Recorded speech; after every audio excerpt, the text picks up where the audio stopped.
Hello welcome back to all. ഒരു ചെറിയൊരു video ആണ് ഷെയർ ചെയ്യുന്നത്. തേൻ നെല്ലിക്ക എങ്ങനെ നമുക്ക് വീട്ടിൽ ഉണ്ടാക്കുക എന്നുള്ളതാണ്. ഒരു സിമ്പിളാണ്, വേറെ പ്രത്യേകിച്ച് പണികളൊന്നും ഇല്ല. അതിൽ കടയിൽ നിന്നൊക്കെ മേടിക്കുമ്പോൾ നല്ല പൈസ കൊടുത്തിട്ട് നമ്മൾ തേൻ നെല്ലിക്ക മേടിക്കുന്നത്. അപ്പോൾ അതിന് ഞാൻ 1/2 കിലോ നെല്ലിക്കയാണ് എടുത്തിട്ടുള്ളത്. അപ്പോൾ അതിന് അതേ അളവിന് 1/2 കിലോ ശർക്കര എടുത്തിട്ടുണ്ട്. അതിലൊരു 1.5 ഗ്ലാസ് വെള്ളം ഒഴിച്ചിട്ട് നന്നായി തിളപ്പിച്ചെടുക്കുന്നുണ്ട് കേട്ടോ. നന്നായി തിളച്ച് വന്നതിന് ശേഷം നമുക്ക് നോക്കാം എങ്ങനെയാണെന്നുള്ളത്.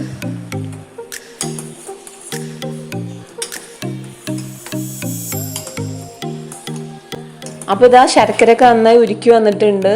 ഉരുക്കി വന്നതിൻ്റെ ശേഷം നെല്ലിക്ക നമ്മളൊരു പാത്രത്തിലിട്ടിട്ട് അതിലേക്ക് ശർക്കര അരിച്ചൊഴിക്കണം. ശർക്കരത്തെ കരടും അഴുക്കൊക്കെ പോകാൻ വേണ്ടിയിട്ടാണ്.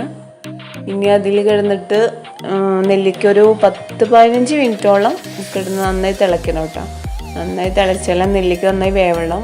എന്നിട്ട് വേണം നമുക്ക് മാറ്റി വയ്ക്കാൻ.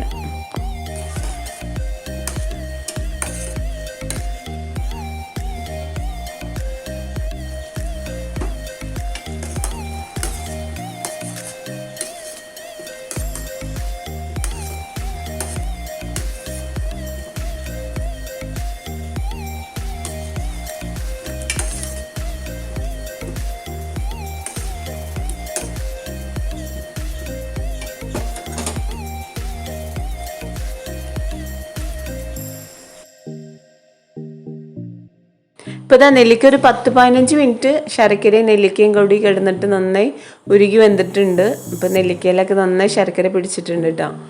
അപ്പോൾ ഇനി അത് ചൂടാറിയതിന് ശേഷം നമ്മളൊരു കുപ്പിയിലായിട്ട് എടുത്ത് വെക്കണം. കുപ്പിയിലെടുത്തിട്ട് ഒരാഴ്ച കഴിഞ്ഞതിന് ശേഷമാണ് ഇത് ഉപയോഗിക്കാൻ പറ്റുള്ളൂ. ഉപയോഗിക്കുമ്പോഴാണ് കറക്റ്റ് ആ തേൻ നെല്ലിക്കയുടെ അതേ സെയിം ടേസ്റ്റ് വരുള്ളൂ. പിള്ളേർക്കാണെങ്കിലും ഭയങ്കര ഇഷ്ടമാവും. എല്ലാവരും ട്രൈ ചെയ്ത് നോക്കുക, ഫീഡ്ബാക്കൊക്കെ അറിയിക്കുക കേട്ടോ. ഓക്കെ, നെക്സ്റ്റ് വീഡിയോ ആയിട്ട് കാണാം. Okay, by.